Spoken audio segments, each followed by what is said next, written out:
A Revolução Francesa. Pouquíssimos eventos na história tiveram um impacto tão gigantesco.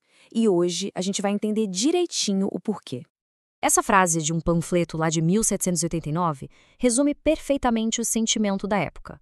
O terceiro estado, que era basicamente todo mundo que não era nobre ou do clero, se sentia um zero à esquerda. E eles estavam prestes a chutar o balde. Então, para a gente entender essa explosão, primeiro precisamos dar uma olhada na panela de pressão que era a sociedade francesa daquele tempo, o chamado Antigo Regime. A sociedade era dividida de um jeito super rígido.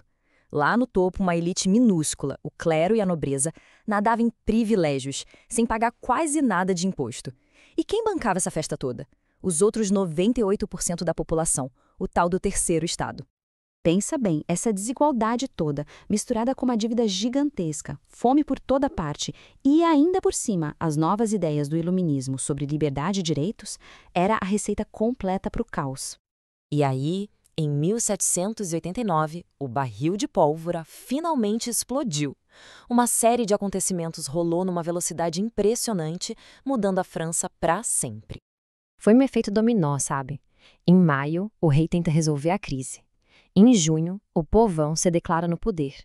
Em julho, um símbolo do absolutismo, a Bastilha, cai. E em agosto, a gente tem a Declaração dos Direitos Universais. Em questão de meses, a monarquia absolutista simplesmente ruiu.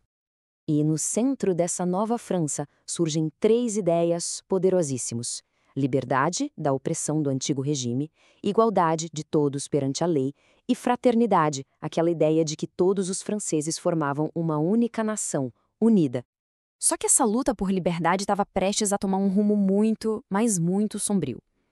A revolução, com medo de inimigos por todos os lados, começou a se tornar extremamente violenta. 40 mil! Esse é o número estimado de pessoas que foram executadas na fase mais radical da Revolução, um período que, não por acaso, ficou conhecido como Reinado do Terror. A escalada para o terror foi muito rápida. Com a França em guerra, a monarquia foi abolida de vez. O próprio rei Luís XVI foi para a guilhotina.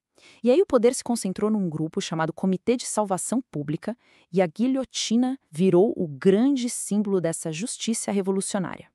Olha que loucura a cabeça de líderes como Robespierre. Para eles, esse terror todo era uma virtude. Eles achavam que era preciso purificar a nação, eliminando qualquer um que fosse considerado inimigo para o ideal da revolução sobreviver.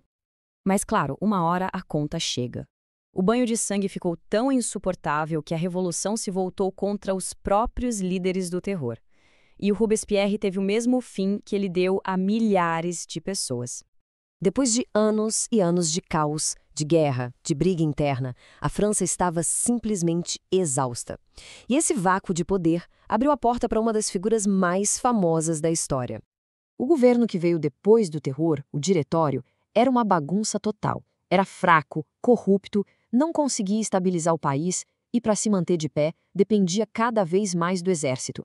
Com o governo nesse caos todo, o cenário estava perfeito para um coup d'état, ou seja, um golpe de Estado, uma tomada de poder à força.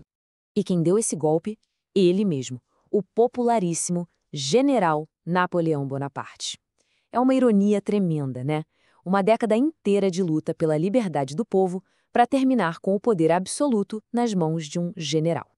A revolução pode até ter acabado numa ditadura militar, mas as suas ideias...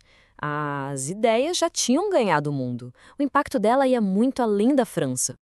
Um dos maiores legados é o secularismo. A ideia de separar igreja e Estado, que nasceu ali, é a base de muitas democracias que a gente conhece hoje.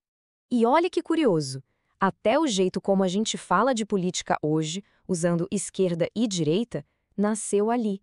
Surgiu literalmente do lugar onde os políticos sentavam na Assembleia. Incrível, né? No fim das contas, a revolução mudou tudo. Conceitos como cidadania, direitos que ninguém pode tirar, soberania nacional, tudo isso se tornou o alicerce do mundo moderno. O antes e o depois da revolução são dois mundos diferentes. E fica essa questão no ar para a gente pensar. No final, a revolução foi um sucesso ou foi só a troca de um rei por um imperador? É uma pergunta complexa.